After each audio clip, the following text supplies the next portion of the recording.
Hi friends, welcome to அம்மா மகள் channel. இன்றைக்கி நம்ம பார்க்க போகிறது சென்னை ஸ்பெஷல் வடைக்கறிங்க. இட்லி தோசைக்கு அட்டகாசமான வடைக்கறி எப்படி செய்கிறதுன்னு பார்க்கலாம். சூப்பராக இருக்கும் டேஸ்ட் வந்து. வீடியோ முழுவதும் ஸ்கிப் பண்ணாமல் பாருங்கள். வீடியோ பிடிச்சிருந்துன்னா லைக் பண்ணுங்கள், ஷேர் பண்ணுங்கள், கமெண்ட் பண்ணுங்கள், சப்போர்ட் பண்ணுங்கள். யாருமே லைக் பண்ண மாட்டேங்க, ஒரு லைக் பண்ணிவிட்டு பாருங்கள். ரொம்ப டேஸ்டியாக இருக்குங்க.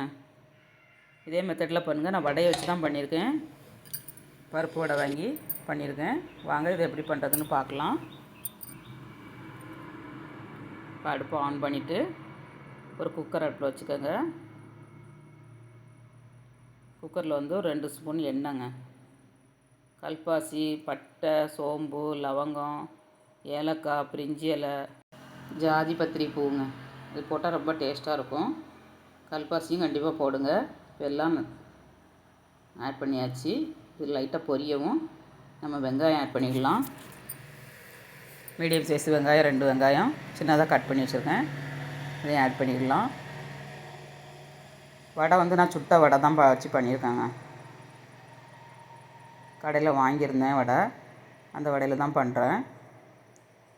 நீங்கள் தோசை தவாவில் போட்டு சுட்டும் பண்ணலாம். வீட்டில் பருப்பு ஊற வச்சு தக்காளி ஆட் பண்ணியாச்சுங்க. வெங்காயம் நல்லா வதங்கினதுக்கப்புறம் தக்காளி ஆட் பண்ணிக்கோங்க. இப்போ கொஞ்சமாக உப்பு ஆட் பண்ணிடலாம் வதங்கிறதுக்கு. கடையில் தான் வடை வாங்கிட்டு வந்திருந்தோம். அந்த வடையை வச்சு தான் பண்ணியிருக்கேன் இன்றைக்கி. நம்ம வீட்லேயும் சுட்டு பண்ணலாம். வீட்டில் வந்து நம்ம லைட்டாக ஒரு அரை வேக்காடு வேக வச்சு நம்ம பொரிச்சும் எடுக்கலாம். அதே மாதிரி தோசை தவாவில் போட்டு சுட்டும் எடுக்கலாங்க. அதுவும் ரொம்ப நல்லாயிருக்கும். நல்ல பொரிச்ச வடையும் வச்சு பண்ணலாம். பொரிச்ச வடை வச்சு பண்ணிங்கன்னா டேஸ்ட் அட்டகாசமாக இருக்கும். கடையில் வந்து ஒரு 5 வடை வாங்கிட்டு வந்துருந்தேன். இதை வச்சு தான் இன்றைக்கி இட்லிக்கு வடைக்கறி செய்ய போகிறேன். 1/2 ஸ்பூன் மஞ்சள் தூள், 3 ஸ்பூன் வரமல்லித்தூள், கரம் மசாலா 1 ஸ்பூன், வரமிளகாத்தூள் 1 ஸ்பூனுங்க. எல்லாம் போட்டு கொஞ்சம் பச்சை வடை போதில் ஃப்ரை பண்ணிக்கோங்க. இஞ்சி பூண்டும் ஆட் பண்ணிட்டேன். எல்லாம் நல்லா ஃப்ரை ஆன உடனே நம்ம கொஞ்சமாக தண்ணி ஊற்றிக்கணுங்க.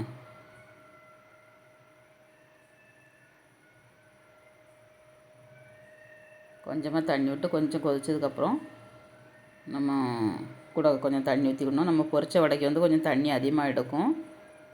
அதனால் கொஞ்சம் தண்ணி அதிகமாக ஊற்றிக்கோங்க. சென்னையில் வந்து ரொம்ப ஃபேமஸுங்க. வடைக்கறி இல்லாமல் இட்லி சாப்பிட மாட்டாங்க, அந்தளவுக்கு ஃபேமஸ்ஸு. நான் என்னோடய ஸ்டைலில் பண்ணியிருக்கேன். இதே மாதிரி ட்ரை பண்ணி பாருங்கள். டேஸ்ட் ரொம்ப நல்லாயிருக்கும். இட்லி தோசைக்கு நல்லாயிருக்கும், சாதத்தோடு வச்சு சாப்பிட்றதுக்கு நல்லாயிருக்கும், ஆப்பத்துக்கு வச்சு சாப்பிட்லாம். சூப்பராக இருக்குங்க டேஸ்ட் வந்து. இஞ்சி தக்காளியோட நம்ம உப்பு போட்டிருக்கோம். கொஞ்சம் செக் பண்ணிவிட்டு அப்புறமா போட்டுக்கோங்க. எந்த அளவுக்கு தேவையோ அந்த அளவுக்கு போட்டுக்கோங்க. இப்போ நல்லா கொதிக்க விட்டு நம்ம வடையை ஆட் பண்ணிக்கணுங்க. வடையை இந்த மாதிரி பிச்சு வச்சுட்டு கொதிக்க விட்டு நம்ம போட்டு ஒரு 3 விசில் விட்டு எடுத்துடணுங்க. இந்த அளவுக்கு தண்ணி இருக்கணும். இதில் கொஞ்சமாக மல்லித்தழை போட்டு நம்ம மூடி வச்சுக்கலாம்.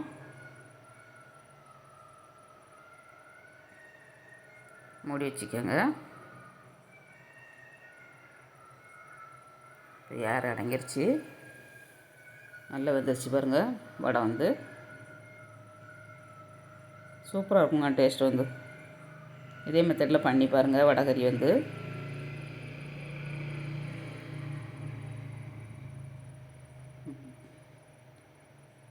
இந்த மாதிரி பிளேட்டில் சேவ் பண்ணி நம்ம சாப்பிட்டோம்னா அவ்வளோ ஒரு டேஸ்ட்டாக இருக்குங்க.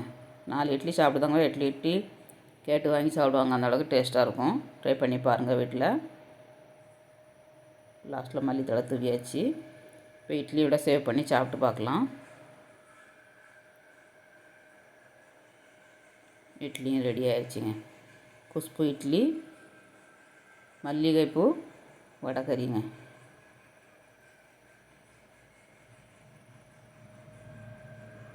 மூணு இட்லியும்